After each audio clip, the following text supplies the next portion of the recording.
morning to everyone. Today we are going to see the single phase AC voltage controller circuit for both R and RL loads. So this is the basic circuit where you are going to have two thyristors which are connected in anti-parallel.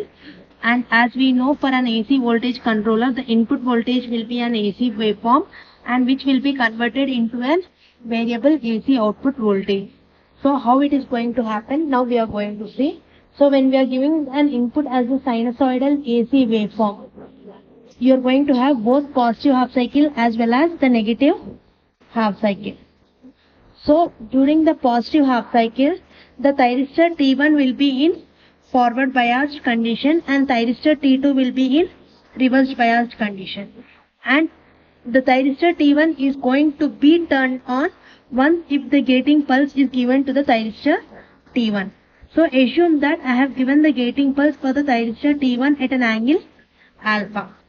At this instant, my thyristor T1 is going to be turned on and it is going to act as closed switch. And since thyristor T2 is in reversed biased condition, it is going to act as open switch. So your output voltage V0 will be equal to the input voltage Vs with the help of the thyristor T1. So your output voltage at an angle alpha will be equal to your input voltage up to pi, from alpha to pi. You are going to have the same voltage as your input with the help of thyristor T1. And at omega t equal to 180 degrees, when your input voltage is coming to 0, the thyristor T1 is going to be in offset, and since the thyristor T2 is offset, the output voltage is going to be 0 at alpha at omega t equal to pi.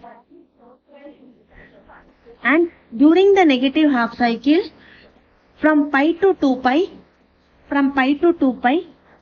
the thyristor T2 will be in forward bias. So this will be negative and this is positive now.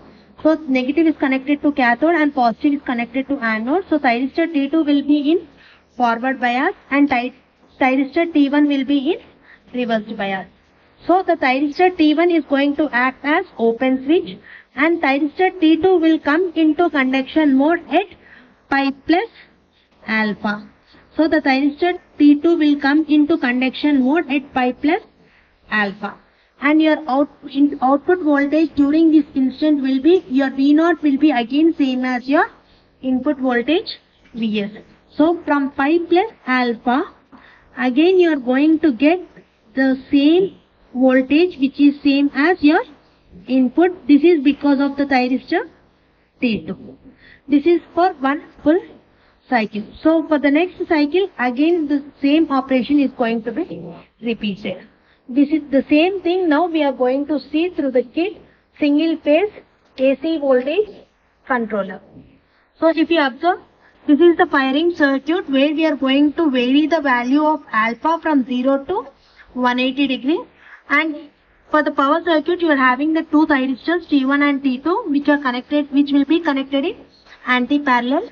Along with this, here you are going to have another device which is nothing but the triac. For the same circuit, either we can use the two SCRs which will be connected in anti-parallel, or you can use the single triacs. So with the both switch circuits, now we are going to see the output waveform of the output voltage. And this is the gating pulse for the thyristors T1 and T2. If you are using two SCRs, you are going to have two gating pulse T1, T2, which is one is guide and the other one is cathode. If you are using the triac as the switching device, you are going to use only one. Here it is mentioned clearly that T1 by TR. That controlling part will be carried out with the help of this switch. If you are using SCR, you will be keeping the knob during the SCR position. If you are using the switching device as a triac, you are going to make the switch to triac position. In this kit, we are having the center tap transformer where you are going to have 24, 0 and 24 volts. So either you can use a single 24 volt source or combinedly you can give the input as 48 volts source. So now I am connecting the circuit. As you see, the anode of the thyristor T1 is connected to cathode of the thyristor T2. So anode is connected to cathode of the thyristor. Anode of thyristor T1 is connected to cathode of thyristor T2, and cathode of thyristor T1 is connected to anode of thyristor T2. Okay. Now to this thing you are going to give the supply. When we are giving the supply for the thyristor T1 to T2, the other end will be connected to the load terminal. So first, initially I am doing with an RL load. So with the resistance of 70 ohms and 2.8, this is the variable resistor where you can vary the resistance up to 70 ohms, and the current rating is 2.8 amps. So now I am connecting the load point. The load, another terminal is connected to the supply negative. Here I am using complete 48 volt source. So I am taking 24 positive and 24 negative. And now I am going to give the gating pulse for the thyristor T1. So gate T1 will be connected to gate T1, and cathode of the thyristor T1 will be connected to cathode of thyristor T1. And similarly, for gating pulse for the second thyristor, gate terminal is connected to the gate terminal of thyristor T2, and cathode terminal will be connected to cathode terminal to the thyristor T2. And initially we are going to keep the firing pulse at 180 degrees since the voltage magnitude is going to be 0. Once it is switched on, we are going to vary the firing pulse from 180 to 0. So, and for seeing the output waveform, we are going to use the digital oscilloscope where we are going to connect across the load terminals. So these are the load terminals. One is, if you see, one is connected to the cathode of thyristor T1 and the other one is connected to the supply negative. So I have connected the oscilloscope positive and negative terminals. Now I am going to switch on the supply.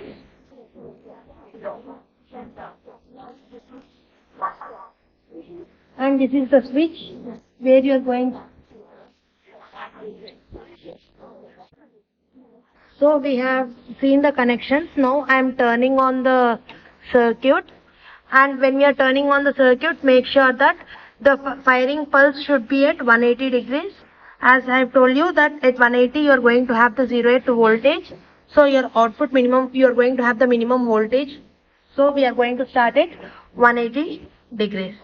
Now I have connected for SCR. So I have kept this in SCR position and I have turned on the circuit.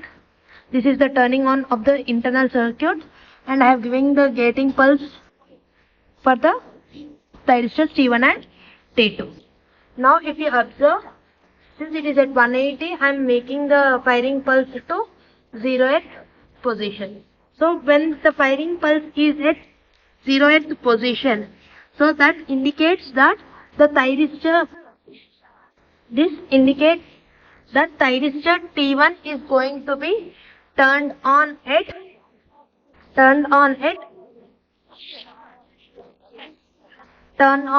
0 degrees. So from 0 to pi, you will be getting the full cycle. The same thing we have observed. From 0 to 180, you got the positive half cycle, and at 180, you are going to turn on the thyristor T2, so you are going to get the negative half cycle. This is because of the thyristor T1 and this is because of thyristor T2. Now, if you are giving the gating pulse at alpha equal to 30 degrees, if you give the gating pulse at alpha equal to 30 degrees, if you cleanly observe that from 0 to 30 degrees, you are having the output voltage as 0. And the thyristor has been turned on at alpha equal to 30 degrees, and from 30 you are going to have follow the same input voltage. And at pi to pi plus 30 degrees, again the output voltage is going to be 0, since both the thyristors T1 and T2 are going to be in off state. And at pi plus 30 degrees, the thyristor T2 is going to be turned on, and you are going to have the output voltage same as your input voltage. Slowly I am increasing the firing pulse to 60 degrees so that you can clearly observe the voltage level at 0th position. So now if you observe the 0th voltage level has been increased. When you have observed for 30 degrees, the voltage at the 0th instant was lower. Now the 0th voltage has been increased. Similarly for 90 degrees. So half of the cycle only you are going to get. The other half voltage will be equal to 0. And for 120, this is the output waveform. And for 150, you are going to have almost 0. And for 180, since we are giving the gating pulse at 180, that is nothing but the thyristor T1 is going to be in off state. So at 180, you are going to get the 0th output voltage. This is the AC voltage control waveform. Now we have connected, till now we have seen with pure resistive load. Now I have connected RL load, which is of 35 millihenry resistance. So when we are connecting an RL load across the load point, as you know, for an inductor, it does not allow sudden changes in current. So when the thyristor T1 is going to be turned off at omega t equal to pi, since the direction of the current, it cannot reverse instantly. So whatever the amount of energy that is being stored in an inductor will now get discharged through the same path. So it is going to follow the same path until and unless the next thyristor T2 is going to be turned on. So because of the energy that is being stored in an inductor, you are going to have two modes of operation. Continuous mode of operation and discontinuous mode of operation. So in continuous mode of operation, it indicates that the inductor is sufficient such a way that until thyristor T2 is going to be turned on, the thyristor T1 will be in conduction mode. So you are going to get the same AC voltage waveform, which is same as your input voltage in the continuous mode of operation for an RL load for different values of firing angle. If you choose very high value of an inductor, it is going to go for continuous mode of operation. In discontinuous mode of operation, you are going to have the discontinuity in the output voltage.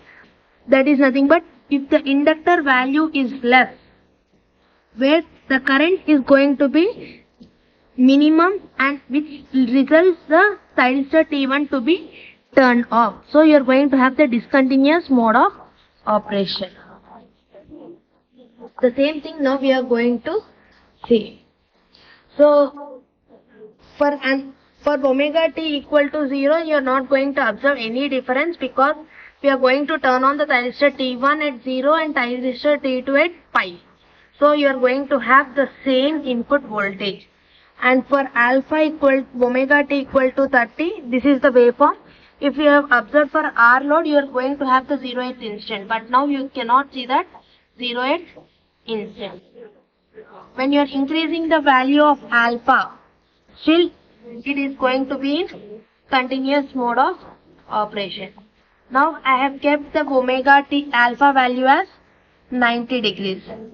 So now at this alpha equal to 90 degrees, you can clearly observe the effect of an inductor, that too in discontinuous mode of operation. So at omega t equal to 90 degrees, so thyristor T1 has been turned on and it is going to follow the same voltage up to pi, and for an RL load it has to be come to 0. Thyristor T1 has to be turned off. Because of inductance, still it is following the same voltage as an output until and unless the amount of energy that is being stored in an inductor is coming to 0th instant. So this is the point where the inductor has been released the total energy that has been stored.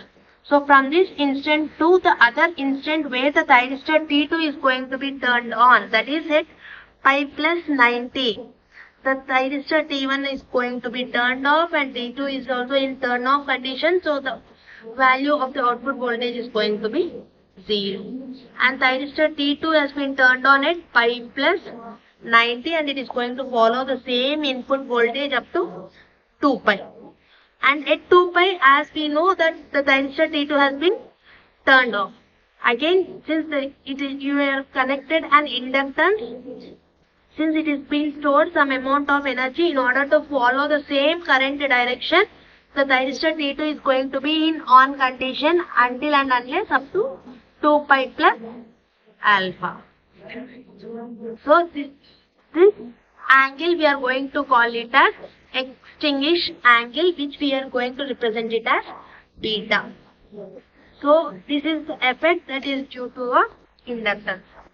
Now when omega t equal to 120 degrees, omega t equal to 120 degrees, this is the output waveform that are due to the disturbances or because of an inductor. Similarly, this is for 150 and for 180 your output voltage is going to be 0.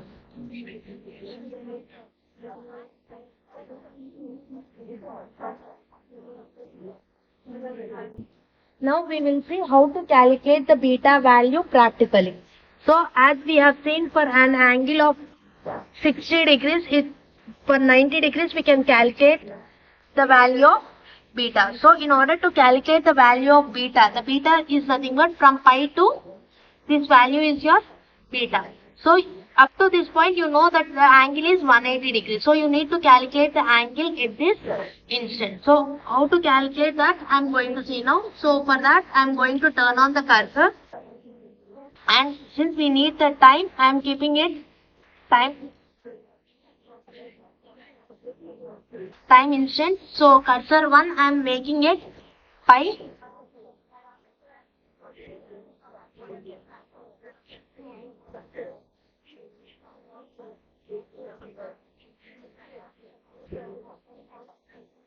So this is at pi instant. So I have kept the cursor A at this position and cursor B. Now I am moving to the second position.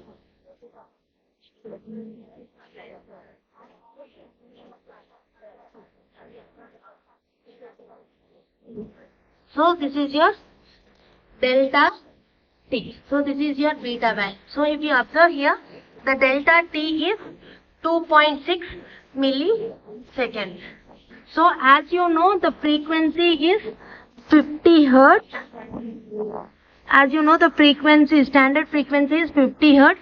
So the time period will be 0.02 seconds or 20 milliseconds. This is for complete 360 degrees. The time period is 20 milliseconds. Now for 2.6 milliseconds, what is the angle? That angle you are going to add it with 180 degrees. Since your beta value will be equal to 180 plus this angle. 180 plus this angle is your beta. So